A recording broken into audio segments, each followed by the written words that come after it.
Gálatas capítulo 1, do versículo 10 ao versículo 24. O apóstolo Paulo vai contar um pouco sobre quem ele é, vai se apresentar, vai dar suas credenciais como apóstolo. A história do apóstolo Paulo é uma história que nos ensina que não existe nenhum ser humano que não possa ser transformado por Jesus Cristo. Porque o apóstolo Paulo, a gente precisa lembrar que ele era o cara que perseguia os cristãos. E depois que teve o encontro com Cristo, ele se transformou em alguém que foi perseguido por causa de Cristo. Então Paulo é o cara que mandava prender os cristãos, mandava matar os cristãos. E ele, depois do encontro com Cristo, com Jesus Cristo, passou a ser perseguido, preso e foi morto por causa do evangelho do Cristo. Isso é interessante porque revela pra gente que não existe nenhum ser humano que não possa ser transformado por Jesus Cristo de Nazaré. E isso também nos ensina a transformação que Cristo quer fazer em nós, né? Saulo, ele era um cara, Paulo, que antes chamava Saulo, ele era um religioso fanático, conhecido por ser um cara proeminente na religião judaica. Ele era um cara acadêmico, teve bons professores, estudou com um dos maiores mestres de Israel da sua época. Ele era um homem zeloso. O livro de Atos vai contar sobre a sua conversão. Ele estava indo perseguir os cristãos quando ele teve o encontro com Cristo. E ele passou a pregar o evangelho depois disso. Só que logo depois que ele se converteu, a igreja e os irmãos cristãos, eles estavam com medo dessa conversão de Paulo, achando que era uma falsa conversão, que era apenas uma estratégia do Paulo, do Saulo, né, do perseguidor, para descobrir onde os cristãos se reuniam. Por isso que o texto vai dizer que o Paulo ele vai passar 3 anos na região da Arábia. E a ideia mesmo era que os irmãos da igreja, percebendo que a presença de Paulo causava um mal-estar, a ideia é que os irmãos enviaram ele para ele ficar esse tempo longe da muvuca da população, justamente para que o tempo fizesse com que essa imagem de Saulo, o perseguidor, fosse dissolvida, né?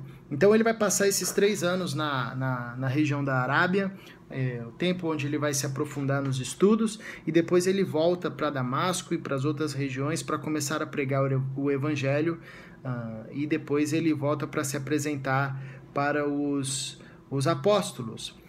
A identidade apostólica de Paulo é muito contestada em diversos livros, principalmente nesse livro de Gálatas. Alguns irmãos, Coríntios também vai ser assim, alguns irmãos vão dizer, você não é apóstolo, né? Começam a questionar a identidade apostólica do Paulo. Por quê? Porque para ser um apóstolo, era necessário que a pessoa fosse testemunha ocular de Jesus, ou seja, era necessário que a pessoa tivesse vivido, andado, caminhado com Jesus.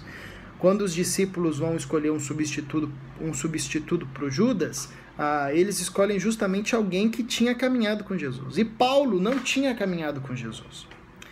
Então, por que Paulo é considerado um apóstolo? Paulo ele é considerado um apóstolo porque o próprio Paulo vai dizer que a revelação que ele teve do Cristo e todo o ensinamento que ele teve da fé não veio por outros homens, mas sim diretamente de Deus. Então tudo que Paulo escreveu e tudo que Paulo produziu e tudo que Paulo escreveu acerca de Jesus Cristo, ele não aprendeu de algum terceiro contou para ele, mas ele teve uma conversa direta com Cristo e Cristo revelou para ele tudo o que ele sabia a respeito do Cristo.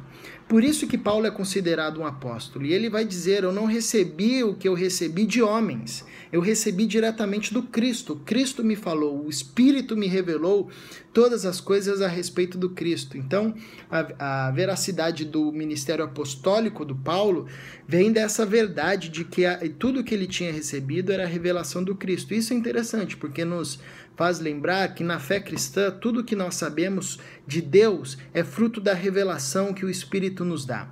A razão e a ciência, de certa forma, ela nos ajuda a compreender muita coisa, mas se o Espírito de Deus não nos revelar a verdade e a sabedoria contida nas Escrituras, nós não conseguiremos entender apenas pelo aspecto racional. Nós precisamos desse milagre da revelação do Espírito Santo, que o Espírito Santo nos dá. Então, Paulo era um apóstolo enviado da parte de Deus e que teve a sua revelação diretamente de Jesus Cristo, e que nos revela que não existe pessoa nesse mundo que não possa ser transformada por Jesus Cristo, com um encontro real com Jesus Cristo de Nazaré. Essa é a história do apóstolo Paulo, a formação de um mensageiro de Deus, como Deus forma e molda os seus mensageiros.